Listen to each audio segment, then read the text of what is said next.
नमस्ते। अच्छा, कभी ऐसा हुआ है कि कोई चीज़ खरीदी और बाद में लगाओ कि अरे इसमें तो कुछ गड़बड़ है। हम सबके साथ कभी ना कभी होता है ना?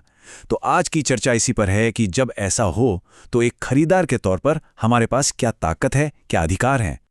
चलिए एक सवाल से शुरू करते हैं जो शायद कई लोगों के मन में आया होगा। मान लीजिए कोई एटीएम जाता है और पता चलता है कि उसमें कैश ही नहीं है, तो क्या इसमें बैंक की कोई जिम्मेदारी बनती है या ये बस हमारी किस्मत है? जी हाँ, जिम्मेदारी बिल्कुल बनती है। रायपुर के कंज्यूमर फोरम ने एक बहुत ही अहम फैसले में साफ साफ कहा कि एटीएम में कैश ना होना बैंक की सर्विस में कमी माना जाएगा। और जानते हैं ये सब कैसे हुआ? सिर्फ एक व्यक्ति की हिम्मत और एक शिकायत की वजह से। और बात सिर्फ कहने तक ही नहीं रुकी, उस बैंक पर बाकायदा 2,500 रुपए का जुर्माना भी लगाया गया। अब ये रकम सुनने में शायद छोटी लगे, लेकिन इसका मैसेज बहुत बड़ा है। मैसेज ये है कि अगर सर्विस में कमी है तो उसके नतीजे होते हैं और आवाज उठाने से फर्क पड़ता है। तो चलिए एक जागरूक उपभोक्ता बनने के इस सफर पर निकलते हैं। हम सबसे पहले उसी एटीएम की कहानी को समझेंगे, फिर देखेंगे कि बाजार के नियम कैसे बदल गए हैं।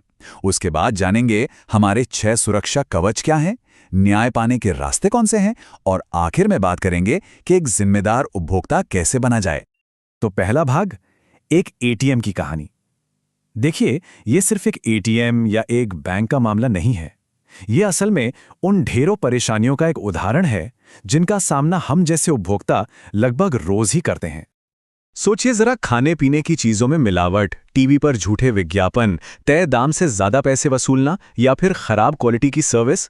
ये कुछ ऐसी समस्याएं हैं जिनसे हम सब परेशान हैं, और इन्हीं सब से हमें बचाने के लिए एक मजबूत कानून की जरूरत थी। अब आते हैं दूसरे भाग पर, बदलता बाजार बदलते नियम। यहां हम बाजार के काम करने के तरीके में आए एक बहुत बड़े, एक फंडामेंटल बदलाव को समझेंगे। देखिए, बाजार का जो पूरा खेल है ना, वो अब पलट चुका है। पहले एक सिद्धांत चलता था, कैवेट एम्प्टर। इसका सीधा सा मतलब था, भाई खरीदार खुद सावधान रहे, चीज अच्छी है या बुरी ये सब देखने की जिम्मेदारी ग्राहक की। लेकिन अब सीन बदल गया है। अब चलता है कैवेट वेंडिटर, यानी अब बेचने वाले को सावधान रहना होगा। अब जिम्मेदारी उसकी है कि जो भी सामान वो बेच रहा है वो सेफ हो और अच्छी क्वालिटी का हो।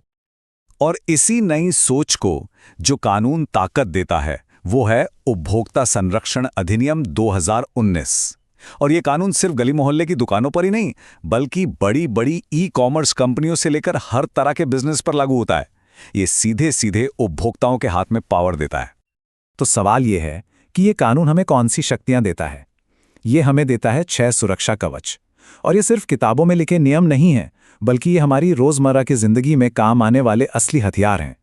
इस कानून के तहत हमें 6 बेसिक अधिकार मिलते हैं। ये हैं सुरक्षा का अधिकार, जानकारी पाने का अधिकार, अपनी पसंद की चीज चुनने का अधिकार, हमारी बात सुने जाने का अधिकार, समस्या का समाधान पाने का अधिकार और उपभोक्ता शिक्षा का अधिकार। जैसे सुरक्षा का अधिकार को ही ले लीजिए। इसका सीधा मतलब है कि हमें खतरनाक चीजों से सुरक्षा मिले। और इसे हम कैसे पक्का कर सकते हैं? बिजली के सामान पर आईएसआई मार्क देखकर, खेती के प्रोडक्ट्स पर एग मार्क, खाने की चीजों पर एफएसएसआई और गहनों पर हॉलमार्क देखकर। ये क्वालिटी के निशान हमारी सुरक्षा की गारंटी हैं। अधिकार होना एक बात है, पर उन्हें इस्तेमाल कैसे करना है ये जानना सबसे जरूरी है। तो अब चलते हैं हमारे चौथे भाग पर, न्याय पाने के 3 स्तर। अगर कोई गड़बड़ हो तो हम कहां जाएंगे? इसके लिए एक बहुत ही साफ और आसान 3 लेवल का सिस्टम बनाया गया है। ये खरीदे गए सामान या सर्विस की कीमत पर तय होता है। अगर मामला 50 लाख रुपए तक का है तो जिला आयोग में शिकायत होती है। 50 लाख से 2 करोड़ तक के लिए राज्य आयोग है, और अगर मामला 2 करोड़ से भी ज्यादा का है तो उसकी सुनवाई सीधे राष्ट्रीय आयोग में होती है। और अब सबसे जरूरी बात, सिर्फ अपने अधिकारों की मांग करने से ही कोई सशक्त नहीं बनता। एक जिम्मेदार और सतर्क उपभोक्ता बनना भी उतना ही जरूरी है। तो अब आते हैं हमारे आखिरी भाग पर, एक जागरूक उपभोक्ता बने।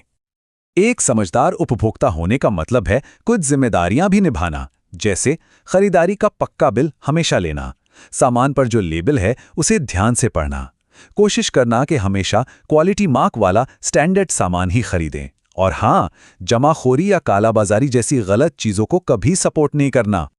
तो ये सारी बातचीत हमें एक बहुत ही जरूरी सवाल पर लाकर छोड़ देती है, क्या हम सब एक जागरूक उपभोक्ता हैं? ये एक ऐसा सवाल है जो हम सभी को खुद से पूछना चाहिए।